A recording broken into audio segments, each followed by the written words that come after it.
Perfect. So for those of you who don't know me, I'm Jane Turvey from the Orillia Public Library. Thanks for joining us tonight. We've had a few presentations for our Culture Days. Well, it's basically Culture Days, but we do, as the Orillia Public Library, we do the How-To Festival, and it's been very successful. And last year and this year we had to do it on Zoom. Hopefully by next year we can do it in person. But tonight we are excited to welcome Olivia Neal of Olivia Ellen Arts, as she shares her expertise with us. And the title you probably already know is How to Artfully Mend Your Clothes. So I'm going to turn this over to Olivia, and I will turn off my camera and mic as well. If you have questions and you want to put them in the chat, I will pop back on and read the questions, or you can come on yourself and ask Olivia. Okay, so enjoy. Take it away, Olivia. All right. Thank you, Jane. So as she mentioned, my name is Olivia. I actually used to work at the library for a bit, so Jane and I were co-workers. So I dabble in the fiber arts. So I do weaving. I have some pieces behind me.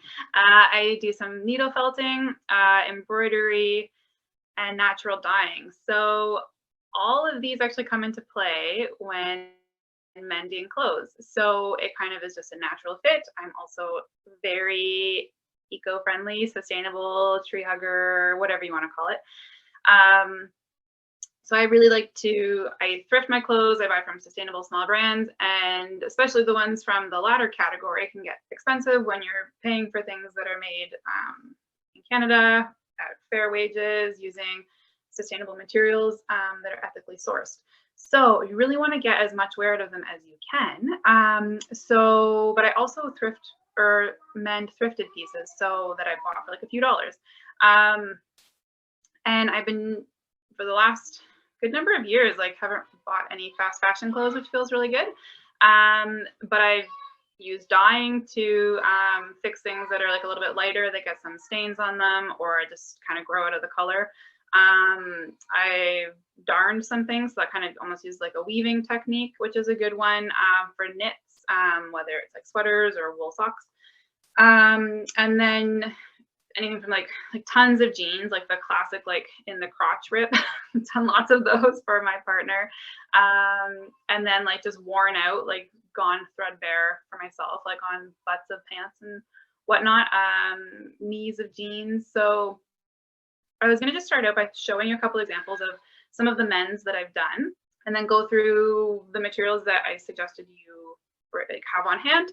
And then I have a little project from my mending pile that I was going to work on a little bit, and just kind of be available if any of you have questions. And we'll just kind of see how long this goes. Like no more than an hour for sure, but if everyone's kind of feeling comfortable with their projects and are happy to just go on, then we can end early. You're also just welcome to leave once you've got what you want. But I want to thank you for being here, and hopefully you learned something you didn't already know. But also, if you already mend your clothes, then like that's awesome. I was going to go through the running stitch with us and kind of talk a little bit about it. So that's what you'll see on most of the mends that I've done, because that's kind of the one I use a lot, the one I've experimented the most with. So without further ado, so this was one of my more ambitious projects. I got these jeans from like the thrift shop that we had in town that supported Greenhaven like years ago. I love them. So they're like pretty good vintage jean, classic, like no stretch. And I started ripping through the knees. And I tried to do a little mend, and I ripped through that. So I went like hardcore, and I put these lovely knee patches on from some old denim from another pair of pants that like just didn't survive. Like they'd been mended and they turned into patches. So this is the running stitch. If you can see, hopefully, it's dark denim, and there's a white, there it is, a white running stitch. So it's just making lines with a continuous stitch. So I did just horizontal ones. On this one, you can't see it, I used a blind stitch around the edges to help keep the hems down. So you can't see, but it's actually like stitched to the jean from all sides as well. So those are on this jean. I also had a little hole coming into the pocket. So I did like a little kind of woven mend there, as you can see. So the weaving coming into play. And then a couple more of those. There's this like kind of herringbone stitch that I've experimented a little bit with in the crotch for a little hole too, just reinforce it. Susan, I mentioned my overalls when we worked together at the library. Susan always commented on my overalls. And I totally wore through the butt. They just got threadbare. And so these patches were also pretty cool. I love these overalls. They're from like a really cool brand out in BC. So I wanted to make sure I did them justice. So I kept wearing them. So again, this is actually the same denim from the other patch that the other patches are made of, but I turned it inside out so it was lighter. So same running stitch, but this one I did it vertical, and I kind of cropped the sides so they were like, oops, more of a pattern, not as like square. And then this one I did it around the pocket, so it kind of looks like a Pac-Man. And I did this one actually horizontal, so they're kind of opposite. And for this one, actually, when I did it, I like, don't be afraid to use a glue stick when mending. So I kind of glued like those corners down to get them to stay. And then I also just did some reinforcing stitching in the crotch because it was starting to come away. So I did that, and there's a patch behind it on the inside that you can see, but I just did a bunch of stitches to keep it from coming apart. So these are much loved, much mended. And these pants, I kept meaning to mend all summer because I wear them all the time, but I never got around to it. I fixed one side and then realized the other side had a hole too. So these ones, not so much an artful mend. I cropped these pants. They were long, wide-legged linen. And so I kept the bottoms that I cropped, and then it worked. So that's what I'm using as the patches. So see this guy here. So I'm just doing, this is kind of the same hole that was in the overalls. So where it just like kind of just gets too threadbare and then like just splits, the stitches just split. So I'll just put another patch on the other side there. So those ones were all with like a linen or cotton. Nothing stretchy, which is a really easy fabric to mend because it doesn't stretch. So it's not like you're not pulling it, worrying about tension. One thing you want to really keep in mind is when you're mending one kind of fabric, try and pick a patch that's a similar fabric. So the one I'm doing tonight is like kind of a stretchier pair of little jammy pants from my toddler that we also use as outdoor pants. So they're dirty on the bum from when she would scoot around. And I noticed that they split on the seam. So they're kind of stretchy. They're like a jersey. So I have this like little stretchy jersey yellow fabric I'm going to use as a patch for that. But another one I was going to show you is all of those ones are covering the ones that I showed you are holes. And this sweater I got from the lovely Studio 11, and I got some stains on it that were kind of like in a weird like speckled pattern. So I made this cool little, like I hand sewed this little patchwork patch, which was pretty fun, and put it on. And then the first time I wore it, I splashed something else like right beside the patch. Not that you can see it. So I have to, it's been back in my mending pile because there's actually another like curry stain right here. So I was thinking today as I was pulling things out to figure out what to work on, maybe I'll just do like without no patch, like no fabric, just use embroidery thread to cover it up, which is a nice way to work over stains because you still have the whole surface to work with, but you just want to kind of make it not look like a stain.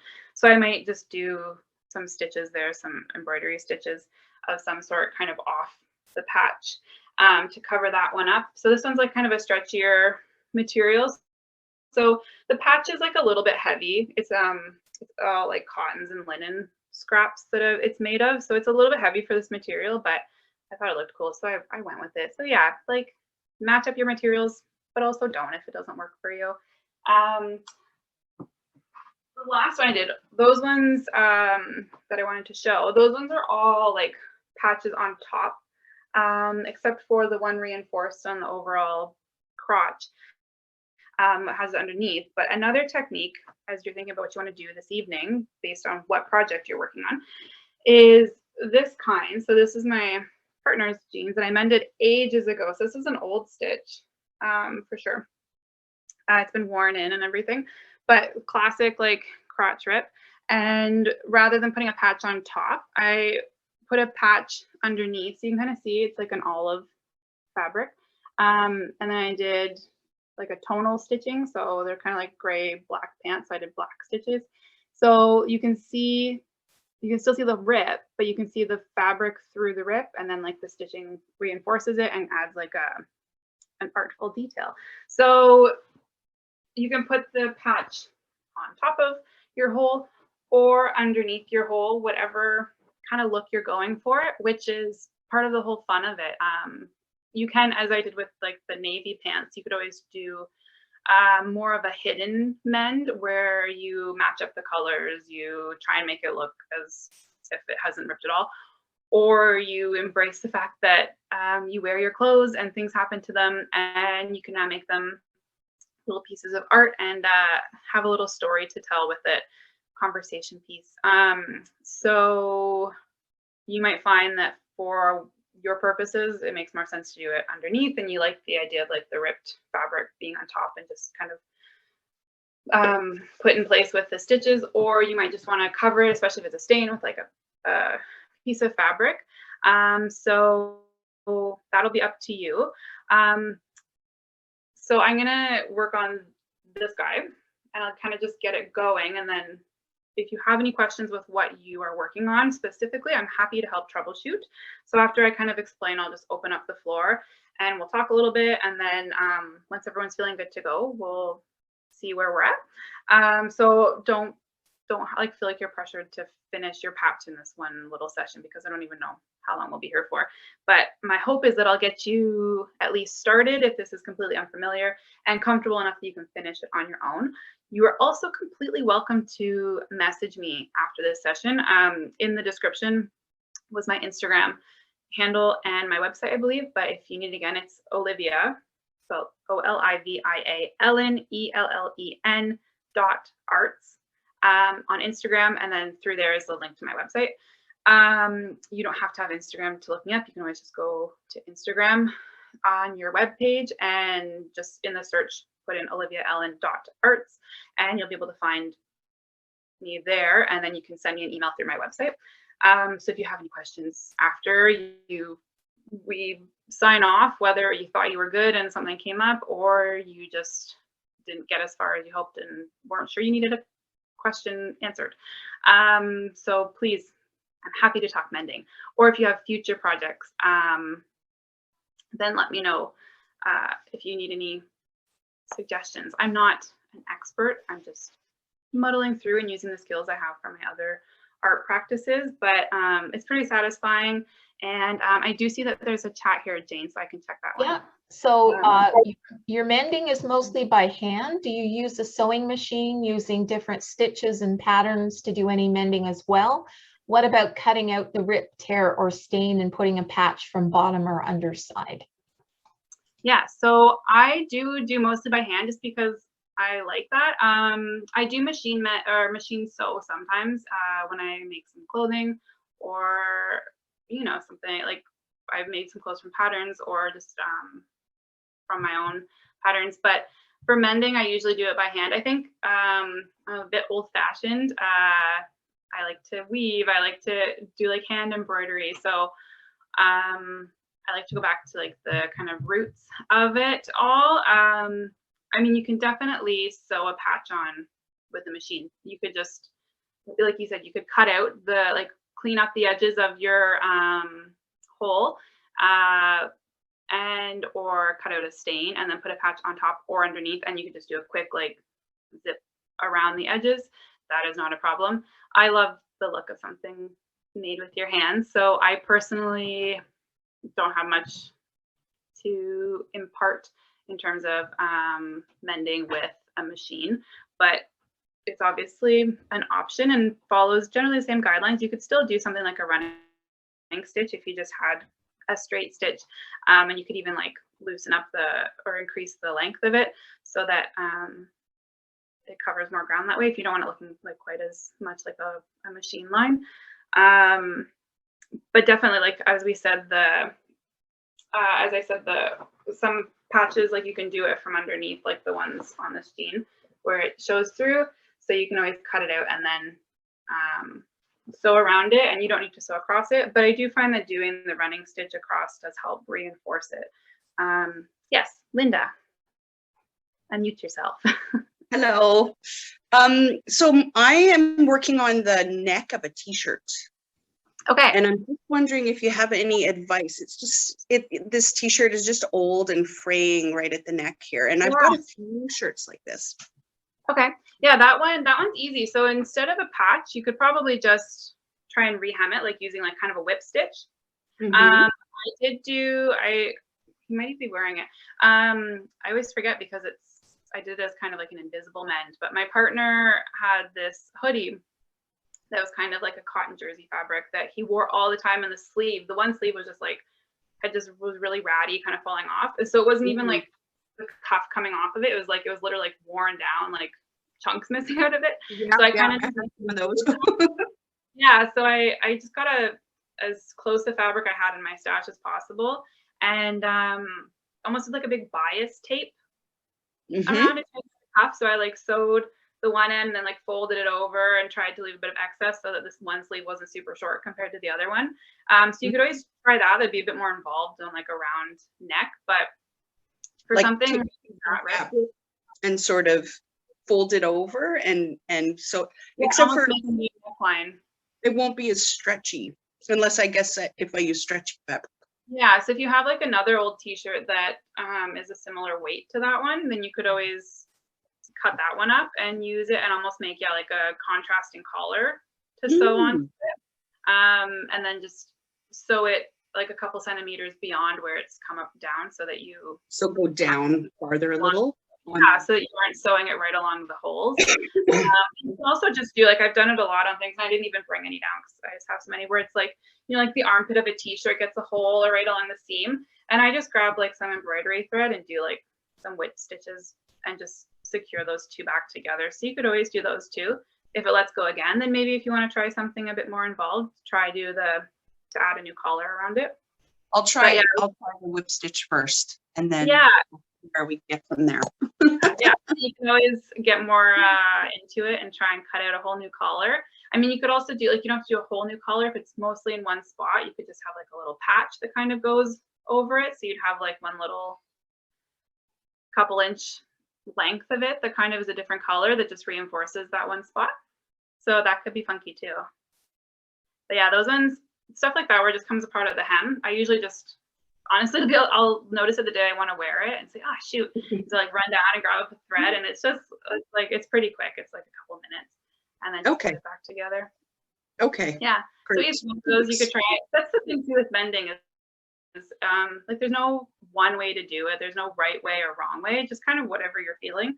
It's your clothes, whatever you're comfortable wearing, will work. So I'll just do like a little kind of run through of the supplies. So I have my little kind of travel sewing pouch that I made using the same stitch we're going to use today. So here, feast your eyes. Like a little patchwork running stitch with a button that I had hanging around, and then opening it up. So I keep my little pins, my little embroidery scissors. I use this too for like when I embroider on the go. And then you keep like my thread in there. So that's handy to have, just like a little mending kit. You keep like a couple threads in there and some different needles. So the needles that I suggested, one was like a sashiko needle and one was an embroidery needle. Pretty similar, just the length of them is different. Sashiko is a Japanese mending tradition. You should Google if you haven't already. It's very beautiful. So this is just kind of where I first saw this kind of stitch used, and it's the art of just constantly like repatching and reinforcing fabric. So there are pieces that they have from like centuries ago that are just like new fabric, and like beautiful like holes that like underpatched, and it's lovely. So part of that to kind of make it go faster is, so this is, you can see that's the sashiko-ish length. This one might even be a little bit shorter. And then this one's my embroidery needle. So it's quite a bit shorter. So the benefit of this longer one is that what you can do is pick up more fabric and do more stitches at a time versus this one. But they both have, you may or may not be able to see, they both have a bigger eye for the thread to go through. So you can kind of see that. So that you can use a bit of a thicker cotton or an embroidery thread. So today I picked an embroidery thread because I figured, one, it'd be easier for you to see the color. Two, the color would be fun. And three, you might be more likely to find embroidery thread hanging around than like a sashiko thread. So needles, pair of scissors, fabric scissors if you can, they're way better. If you have them exclusively for fabric, they're always sharp. Little set of embroidery scissors for tiny, hard to get places. Safety pins can be handy as well. I forgot to mention that in my description, to keep your patch in place. Or like I mentioned, you could even use a glue stick. It's like the craft glue stick, and kind of just to keep your fabric in place while you're going. That's actually what I did with all these patches on here, is I used a glue stick. I think that's it. I cut this piece out of a scrap I had. So it's kind of like a stretchy material. So I was going to use that on these stretchy pants. And to make sure that this doesn't keep spreading, this little hole, and to kind of cover up some of the dirt on the bum. This isn't the first time I've done this with her pants. I just did like a bit of a bigger patch, and it gives me a bit more, you know, a bit more to work on and a bit more character. So she'll have this little yellow bum. So I'm going to pin it in place with some safety pins. Honestly, I don't usually use pins that often, but because I'll be holding it up to show, I wanted to make sure it wasn't going to all fall apart on me. So find out where you want it to go. I'm going to put this one over top. Again, I could totally do one underneath for this kind of hole, but I wanted to be able to see the yellow. And like I said, cover up some of the dirt stains from sitting outside. Sorry, tickle. So I'm going to pin it. And when you're doing the stitch, you could go in like straight lines, and you can measure it out if you want with like a bit of chalk and a ruler to get them all the same distance, and straight if you want, or you can follow the shape of your patch if it's more organic.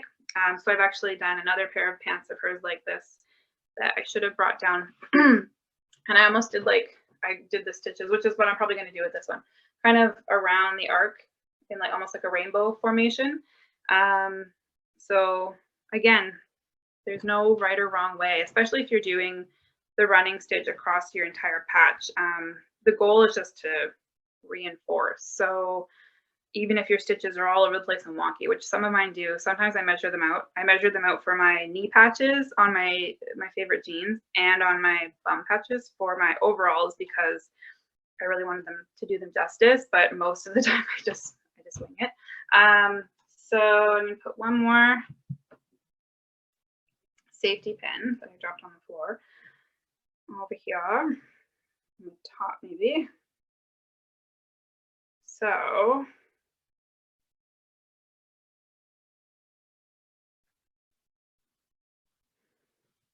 let's see, that's what I'm aiming for. So I did, looks like I maybe, no, it should be okay. When I kind of pull it out, it's not going to like hang in between the legs. So a couple things to keep in mind. Don't sew your front and back together. Make sure that you're keeping your hand in between. If you were working on a small area and we're doing an embroidery stitch to either cover up a stain, or if you just had a little hole and you wanted to do some stitches to cover it up, you could always employ the use of a little embroidery hoop to keep things tight and hold it in place for you. But again, who has the time for that half the time? So I'm going to use my longer needle. And for thread, if you're not familiar with hand sewing, you don't want to have too much because it can get knotted really easily. So when I'm using even a thinner one, so this is like a 6-strand embroidery thread, but if you had something even thinner, you might want to go a bit shorter. The thin stuff likes to knot. So I usually do about an arm's length. So I'm holding it from the tips of my finger, and then I've just drawn it up to my shoulder. So I have about an arm length to get me started. And I find that I'm okay with that length, and I can kind of keep track of it all. If you aren't sure, you do so and you find that you get knotted easily, sometimes I'll also just go to my elbow, just past my elbow. So up to you where you're at. And then to thread it, I'm going to thread it through my needle. I'm going to use the longer needle, like I said, get more stitches on it, and then I can show you a bit better. So come on, you want to make sure with these guys you get all of the threads. With embroidery thread too, you might not know this, but there are usually 6 strands with just the regular stuff that you get from the craft store or anything.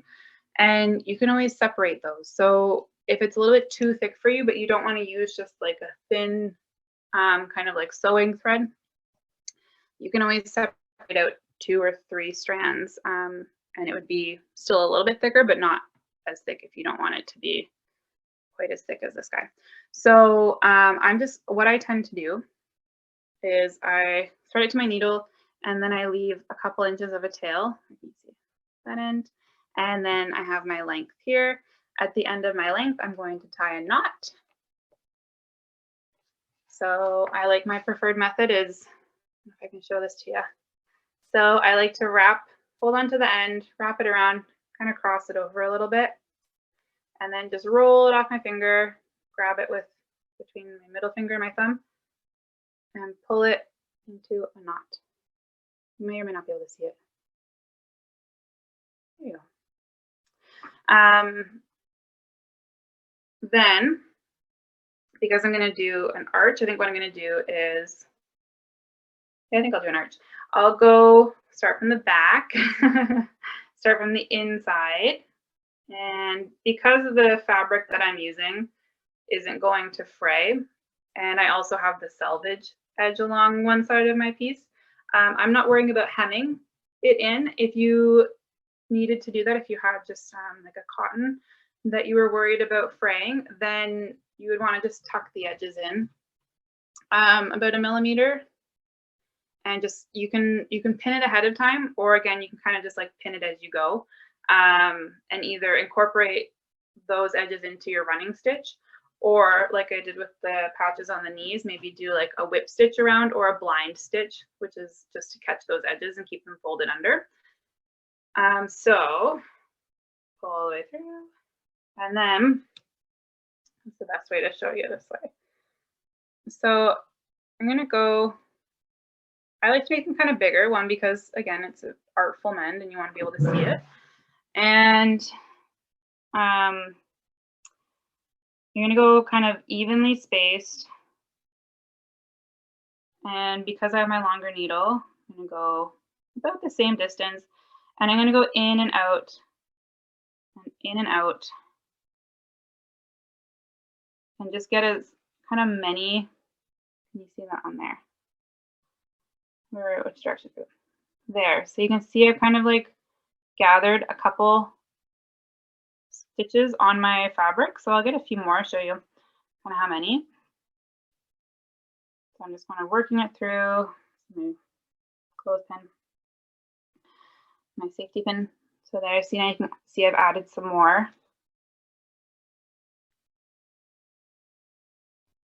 Sorry, I realized just now I'm standing closer to the speaker probably and still using my louder voice. So I'm sorry if I'm shouting at anyone.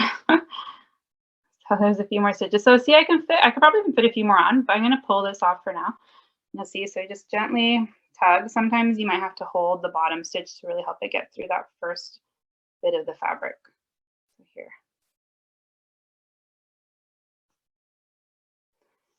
Pull all the way through, and you'll see it's a little bit like ruched up. So I'm going to just pull it down and make my thread, just kind of, it'll pull itself back a bit. So if you can see, there I started here, and I managed to get all the way to here in one go. That's about like half of my arch, my first arch. So I'll do that again. See how many I can get across. And I'm using like a bit of a stretchy fabric, like I mentioned. So you might just want to make sure you're not pulling one tighter than the other as you're going through, so that one doesn't want to, you know, kind of shrink back, whereas the other one, and then try and pull the other one if they're not, you know, totally in sync, if that makes sense. I tend to hum to myself while I'm mending. Okay. Or just any kind of solo work. I'm going to pull this through again. So I didn't go quite as many.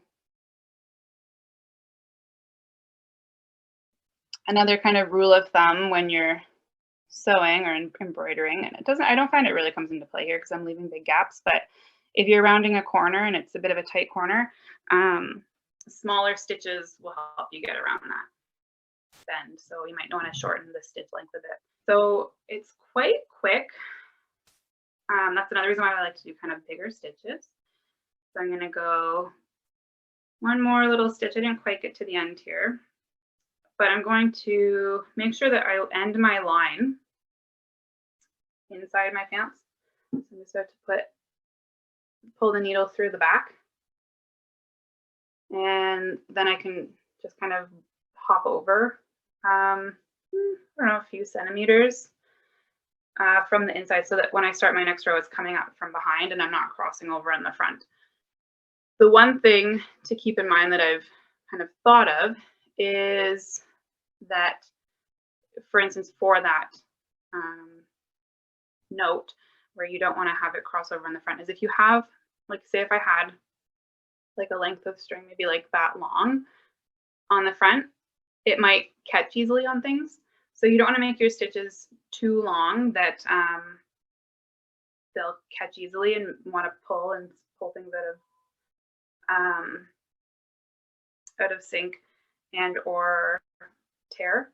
I mean, now you know how to mend, so it's fine. You can just fix it. But so I'm just going to do a couple more stitches here, and I'll show you how many I fit on this time. But yeah, you're kind of, rather than like going in, out, you're just like grabbing fabric. I'm going to take this clothespin off because it's in my way now, but I'll show you. So you're just picking it up rather than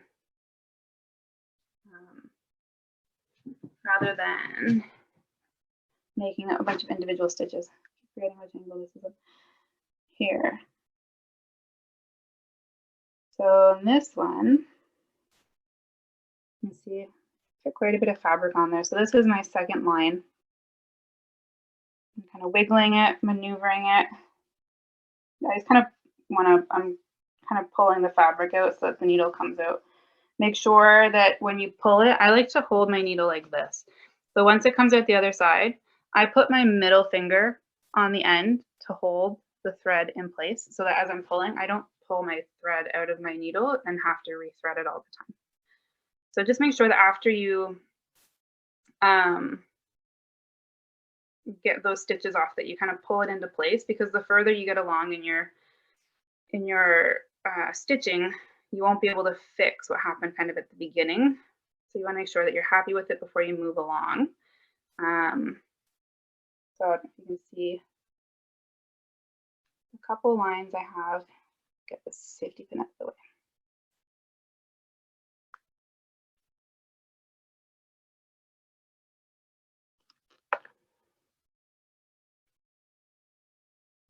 See, so it's kind of becoming a little bit of a rainbow. So I'll probably do maybe 3 more lines. So that I don't have like a big flap in the middle, but you know, again, completely up to you. You can always do a patch that just is around the outside and that's it, and leave it, depending on how big or small your hole is, and how you feel about maybe like if there's excess fabric kind of in the middle that might pucker or bubble. But again, I also, you know, if you're putting the effort into doing this, doing the running stitch to reinforce the whole thing means you hopefully won't have to do it again anytime soon. So yeah, I don't know. Does anyone have any questions right now? I don't know what time we're at. I can't see my clock right now. Oh, perfect. Yeah, does anyone have any questions? If you want to like pop on and say this is what I'm mending, and if you're not sure, like ask. And I guess the other thing I didn't quite mention, but you can kind of do like as big or as small a patch as you want. You know, like the hole that you saw, it was like pretty small, but I'm doing a big patch because it's a spot that could potentially get more holes and like to cover the dirt. So it's kind of a 2-in-1. You can also do a really tiny one. And you can also just use thread. So like I showed on the jeans, I can give you a closer look.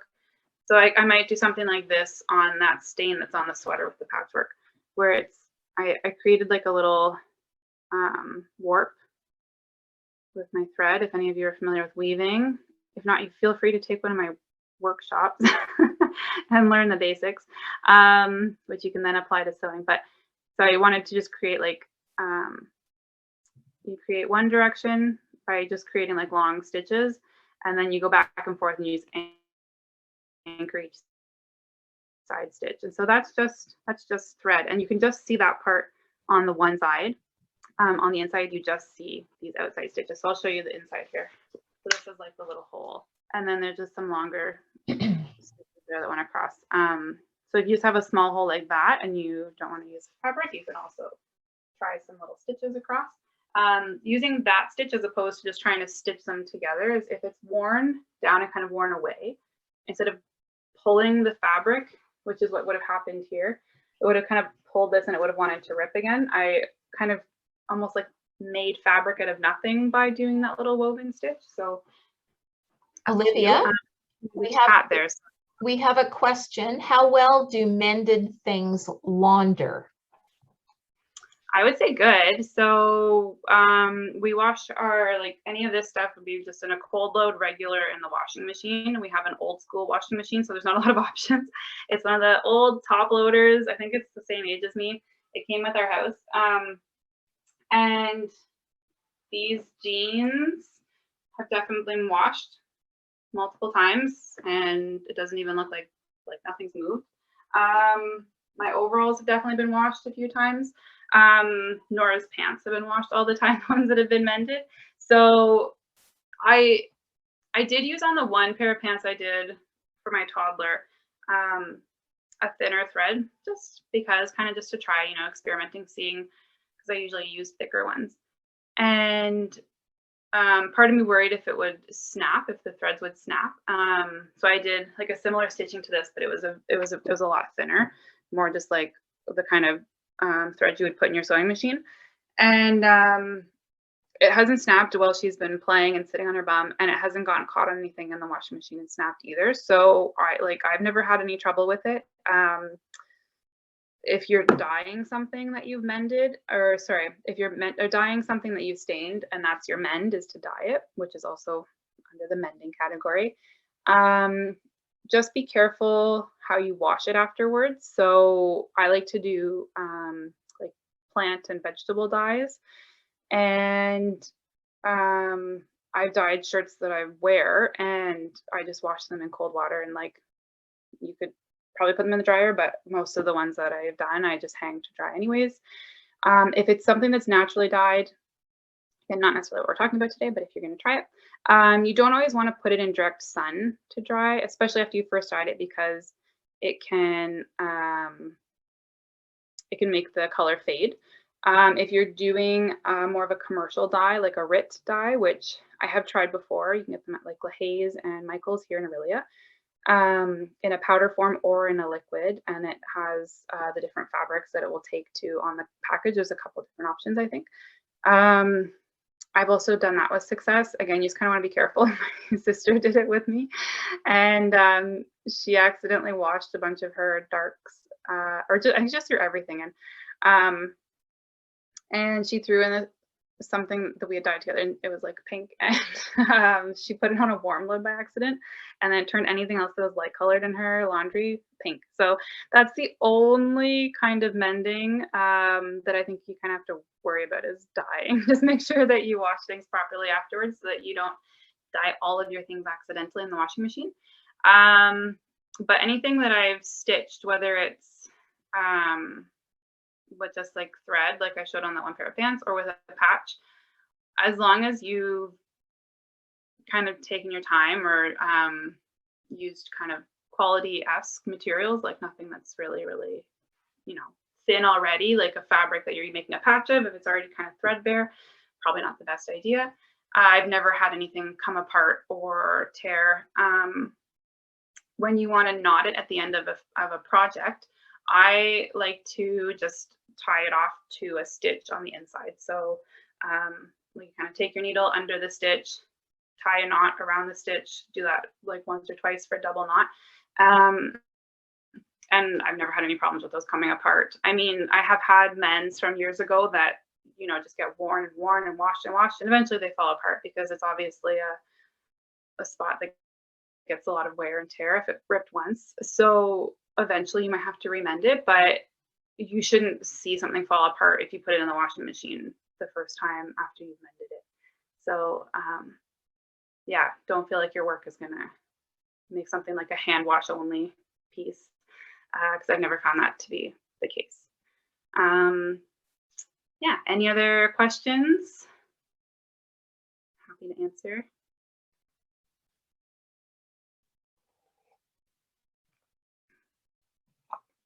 I don't, because I can't see anyone, I don't even know if you're working on one right now, if you're just gathering information for future projects. If you are, I hope it's going well. If you're working on something right now. Yeah, I don't think I have a whole lot else to say unless anyone else can think of something that they'd like to hear.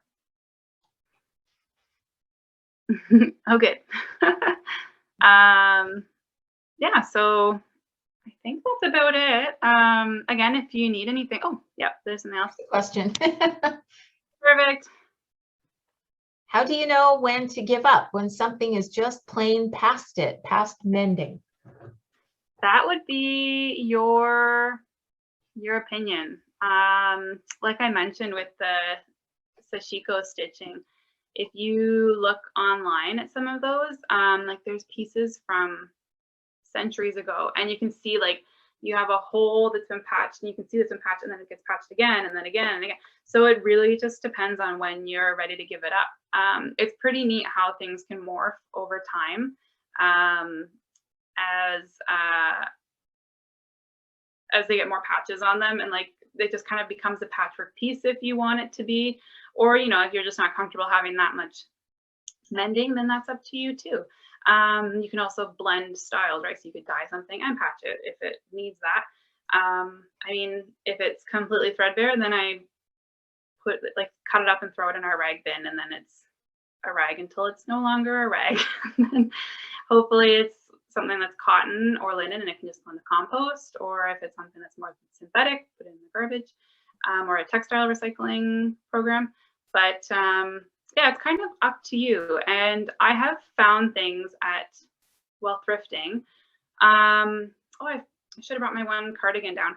I had a bunch of moth holes in it. So I bought things from a thrift store that needed mending. So if it's like if it's a little tear or something, I wouldn't be afraid to try and sell it or thrift it, because, you know, someone might be like, oh yeah, that's no problem for me, I don't mind doing that, and then at least the clothes get more life. But just, you know, if you're selling it on like Facebook Marketplace or something like that, make sure you note if there's anything that needs to be done. But I would really just say it's up to you how you feel about the piece, if you want to keep giving it life or not. But things can find new lives too. So the one pair of pants that has become patches for 2 other pairs of pants, and who knows what else it's been used for in the past. There's really old, like my partner's work jeans, and he's like in the kind of construction, so things get stains and like whatever else on them and rips. So eventually it was just, you know, he didn't want to have any more patches on them and wear them to work, so we just cut them up. So, you know, you can give things new life as patches for other things. It really is just kind of up to you. There's no like, okay, you put 3 patches on, time to toss it. So up to you. I see more questions too. Okay, so have you done a repair such as weaving on a sweater? I have. Actually, you know what? I'll go grab one. I forgot to bring it in.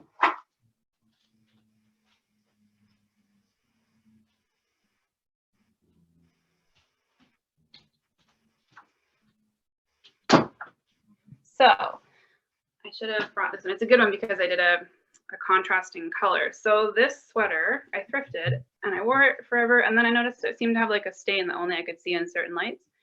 So I did like a woven patch on it. So similar to what I was saying with the jeans, is I created like a warp and like sewed one direction, a bunch of long threads, and then went like over, under, anchored at one side, turned my needle around, went over, under, anchored it on the other side. And it was really fascinating.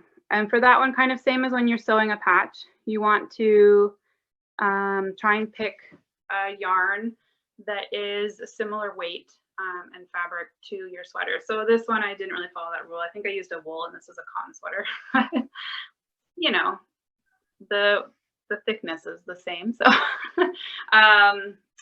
but yeah, I just did that one kind of freehand, but there are like little darning mushrooms and eggs that you can use too. So you can use them when you're doing like the heel or toe of a sock, or you can also use it on a two-dimensional piece that isn't going to necessarily be like a circle afterwards, just to kind of keep the tension and keep everything in place while you're working with your stitches.